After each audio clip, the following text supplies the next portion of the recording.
So hello, magandang araw po sa inyo lahat. Zaldi here at welcome po sa ating farming video series.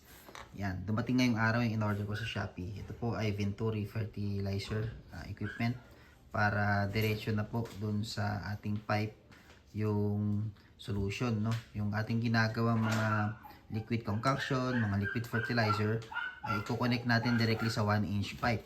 So ito po ang gagamitin natin para magsilbi siyang fertilizer fertigation, no? Fertilizer injector. So paano po mangyayari? Yung pong linya ng ating tubo ay kukonek natin dito yung supply.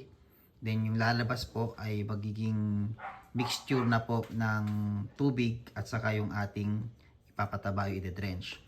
So ang nangyayari po dito, makikita po ninyo may arrow dyan. Ayan yung arrow. So sundin nyo lang po yan. Ito po yung inlet. Pasok po dito yung tubig. Ngayon po, yung pong ibang tubig na papasok dito ay nagkakaroon po ng pressure build up.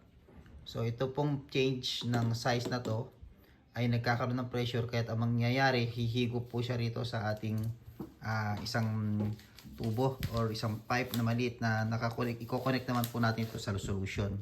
Sa ating fertilizer solution. Okay? So, ito po ay very recommendable para mas mapadali natin yung mga pagdadrenash natin sa ating mga halaman.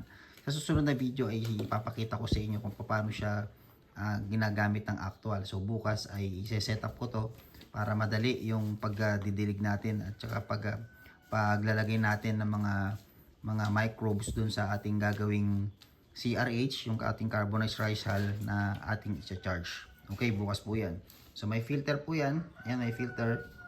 And then may pipe. Dito natin isusuksok po kasi papakita ko ng maliwanag. And may valve po tayo doon to control po yung pasok ng tubig. So siyempre pag isinarado natin dito, papasok po dito yung tubig.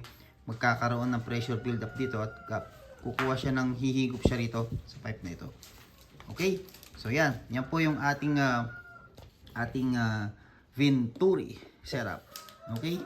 Yan, dalawa yung binili ko kasi meron tayong dalawang site. So, bibigyan ko sila ng tigisa para mas maging madali yung kanilang pagdidili. So, yun lang ang share ko sa inyo. Balikan po natin bukas para makita natin actual implementation sa farm.